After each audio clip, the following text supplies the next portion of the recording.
इस वीडियो में सीबीएसई के द्वारा निकाली गई वैकेंसी के बारे में जानेंगे। सीबीएसई मतलब central board of secondary education. ये नोटिफिकेशन 31/12/2024 को ही पोस्ट किया गया। एक्चुअल में आज जो 2 जनवरी 2025 से ऑनलाइन होना स्टार्ट हो गया है। इसमें 2 पोस्ट मिलेगा आपको, एक सुपरिटेंडेंट है और दूसरा जूनियर असिस्टेंट है। सीट 142 सीट है और जूनियर असिस्टेंट के लिए 70 सीट है। इसका और भी डिटेल्स देखते हैं। सिलेबस क्या है, एज लिमिट क्या है, आपका फी कितना जमा करना है, कंप्लीट डिटेल्स इस वीडियो में जानते हैं। यहाँ से सबसे पहला तो आपको ये पता होना चाहिए, हालांकि मैक्सिमम वैकेंसी में ऐसा रहता है कि the candidate must be a citizen of India, यानी जो इसमें फॉर्म फिल करेंगे वो भारत का नागरिक होना चाहिए। और डेट जो है रजिस्ट्रेशन का ऑनलाइन शुरू हो गया 2 जनवरी 2025 से 31 जनवरी 2025, यानी आप ये कह सकते हैं कि इस जनवरी माह जो है आपका पूरा महीना है ऑनलाइन करने का। हालांकि इसका जो डेट है वो बढ़ाया भी जा सकता है, एक्सटेंड भी किया जा सकता है। हालांकि अब तक तो जो डेट है वो 31 जनवरी 2025 आपका लास्ट डेट है। आज से ये फॉर्म शुरू हो चुका है। चलिए अब यहाँ से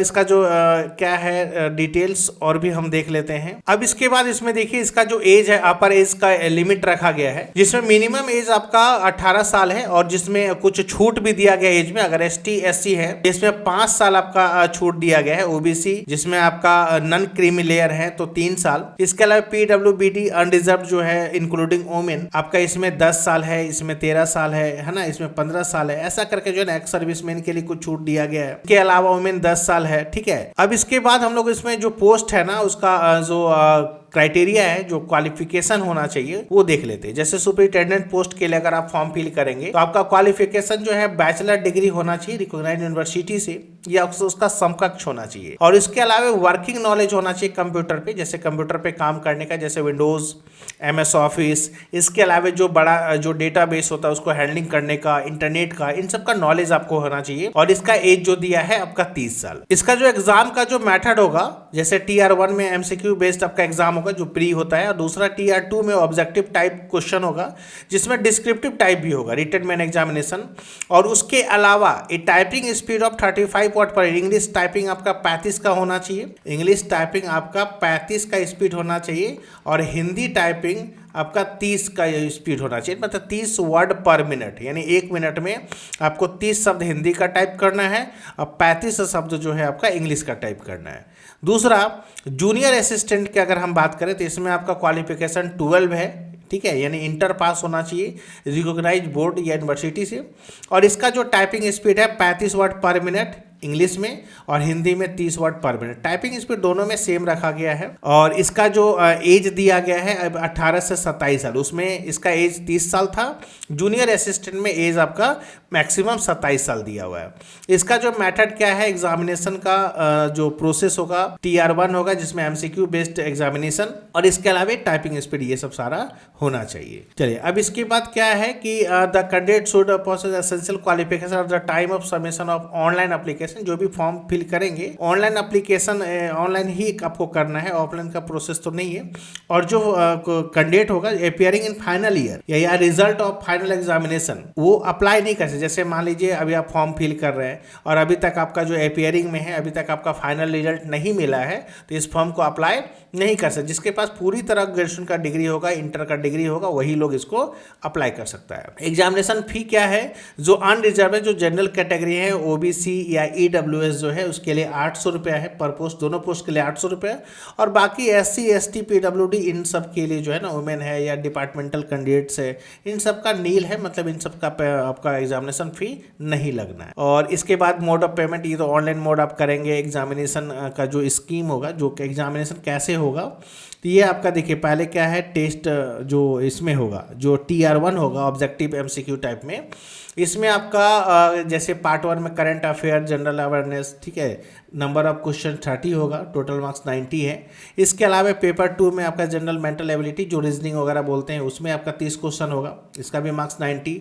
इसके बाद तीसरा में अर्थमेटिकल जो मैथ होगा उसमें आपका 30 क्वेश्चन है। और इसके बाद आपका मैथ में ये सब अलजेब्रा, जियोमेट्री, स्टैटिक्स, ये सब सारा पूछा जाएगा। चलिए इसके अलावा पार्ट 4 में जनरल हिंदी है जिसमें 15 + 15 30 क्वेश्चन, 90 मार्क्स इसमें भी है। और पार्ट 5 में कंप्यूटर प्रोफिशिएंसी रहेगा जिसमें कंप्यूटर बेसिक, जैसे ऑर्गेनाइजेशन ऑफ आपका कंप्यूटर CPU के बारे में पूछेगा, इनपुट आउटपुट डिवाइस के बारे में पूछेगा, कंप्यूटर मेमोरी हुआ, memory organisation, backup device, ports, Windows Explorer, keyboard shortcuts, ये तो अक्सर एग्जाम में जो कंप्यूटर का क्वेश्चन पूछता है वैसा ही रहेगा। इसके अलावा सॉफ्टवेयर में क्या है, Windows operating system including basic of Microsoft Office like MS Word, Excel, PowerPoint. इसके अलावा इंटरनेट पर काम करने का नॉलेज, ईमेल्स के बारे में आपको पता होना चाहिए, जैसे कि web browsing, searching, downloading, uploading, managing an email account या ई बैंकिंग, ठीक है।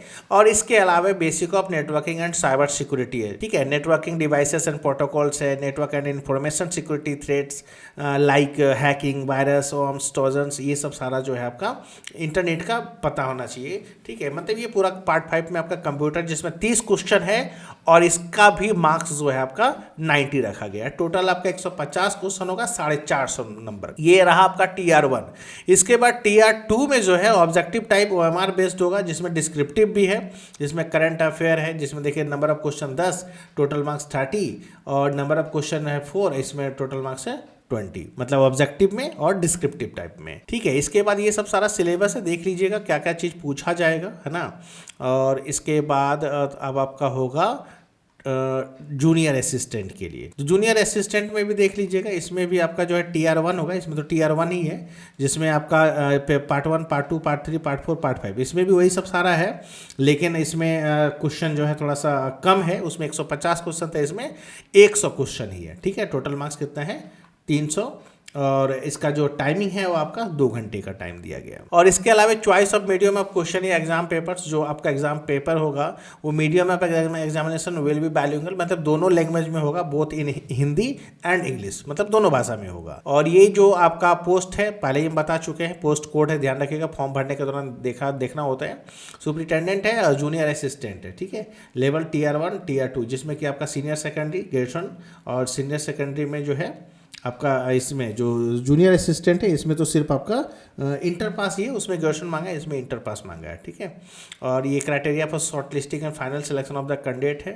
और इसके बाद आपका जो है ये सिटी ऑफ एग्जामिनेशन, आपका कहाँ कहाँ एग्जामिनेशन सेंटर पड़ सकता है वो सारा सिटी और स्टेट दिया हुआ है, ठीक है। और भी मार्किंग स्कीम है, अपना देख लीजिएगा, जो भी फॉर्म फिल कीजिएगा एक बार अच्छे से आप भी देखिएगा, क्योंकि हम हर नोटिफिकेशन में यही बताते हैं कि भले आप इस पर देख लें, लेकिन आपको खुद से भी एक बार अपने लायक समझना होता है कि आप उस फॉर्म को फिल कर पाएंगे नहीं कर पाएंगे, आपका सिलेबस क्या है, एज क्या है, वो सब सारा एक बार अपने से क्रॉस चेक करना होता है, ठीक है। और बाकी उम्मीद है इसमें आप समझ आया होगा आपको। और भी बहुत कुछ है, नोटिफिकेशन में तो बहुत सारा भरा रहता है, लेकिन उतना काम का रहता नहीं जितना कि आपको अपना देखना होता है, ठीक है। चलिए मिलते हैं आप लोगों से फिर नेक्स्ट वीडियो में। जय हिंद।